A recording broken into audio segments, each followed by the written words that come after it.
வணக்கம் நண்பர்களே.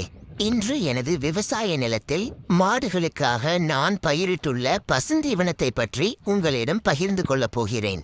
ஒரு மாடு ஆரோக்கியமாகவும் அதிக பால் தரவும் சத்தான தீவனம் என்பது மிகவும் அவசியம். அதற்காகத்தான் இந்த நிலத்தை முறையாக பண்படுத்தி தீவன கரணைகளை நட்டுள்ளேன். இந்த நிலத்தை பார்த்தால் தெரியும், மண்ணை நன்றாக உழுது சமப்படுத்தி வரிசையாக பாத்திகள் அமைத்துள்ளேன். இதில் சூப்பர் நேப்பியர் அல்லது கோ 4, கோ 5 போன்ற உயர்தர புல் வகைகளை நாம் வளர்க்கலாம். இப்போது நீங்கள் பார்ப்பது நடவு செய்யப்பட்டு சில நாட்களே ஆன இளம் பயிர்கள். ஒவ்வொன்றும் சீரான இடைவெளியில் நடப்பட்டிருப்பதால் அவற்றுக்கு தேவையான காற்றோட்டமும் சூரிய வெளிச்சமும் தாராளமாக கிடைக்கும்.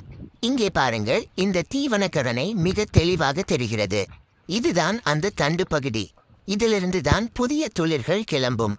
தரமான கரணைகளை தேர்ந்தெடுத்து நடுவதன் மூலம்தான் நாம் அதிக மகசூலை பெற முடியும்.